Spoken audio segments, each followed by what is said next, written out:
Amsterdam's canals hide more than you think. They are not merely decorative waterways, but the city's foundational text, a liquid archive written over 4 centuries. To walk these streets is to walk alongside a story that is constantly being told, in the lapping of water against stone, in the reflections that shimmer on the surface, and in the profound silent depths. Secrets sit in the water, and under it, not just the lost trinkets of daily life, but the very bones of the city's existence.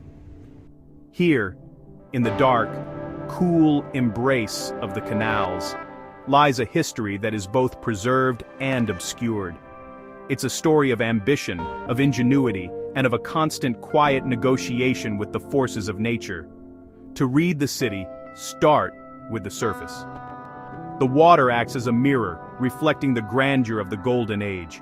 In these liquid canvases, the iconic gabled houses appear, their elegant facades shimmering and distorting with every gentle breeze. This is Amsterdam, as the world knows it, a postcard of serene beauty. But the reflections are fleeting, a beautiful illusion that hints at the more complex reality beneath.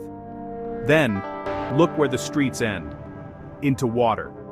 This is the fundamental truth of Amsterdam. The city doesn't just sit beside the water, it is born of it, shaped by it, and lives in constant dialogue with it.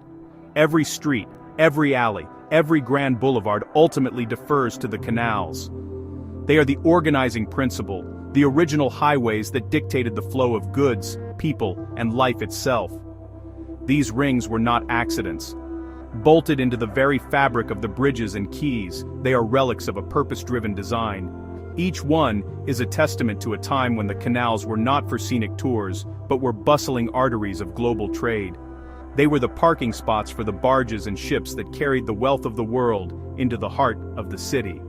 They were a blueprint for a city on the move.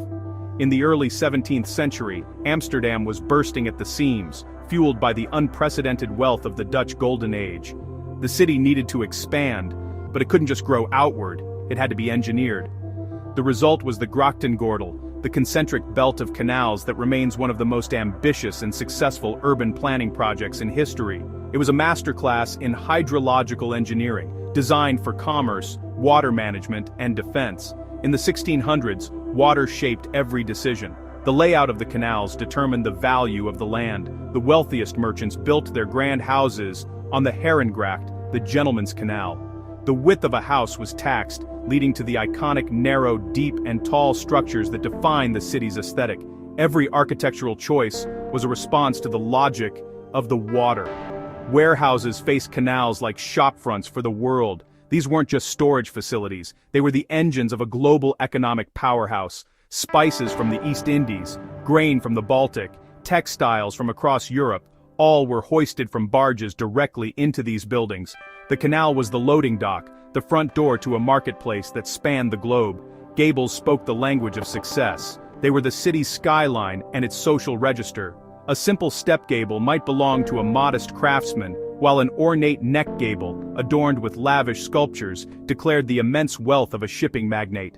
They were advertisements of prosperity, carved in stone and silhouetted against the Dutch sky for all to see. Stoops and rollers told of daily labor. The hoist beam, or heisbalk, jutting out from the top of nearly every house, was not a mere decoration.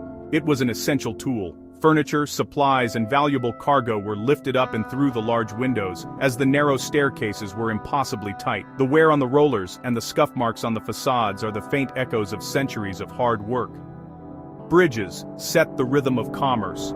With over 1,500 of them, they are more than just crossings. They are the punctuation in the city's long, flowing sentences. Their height and width determined the size of the ships that could pass, dictating the flow of traffic.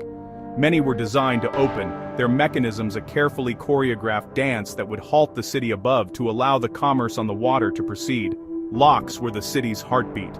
These powerful gates were the circulatory system's valves, controlling water levels, flushing the canals with fresh water from the IJsselmeer, and protecting the low-lying city from the threat of floods. The turning of a lock wheel was a moment of immense power, a deliberate act of human control over the ever-present water. Above, life flows as constantly as the water.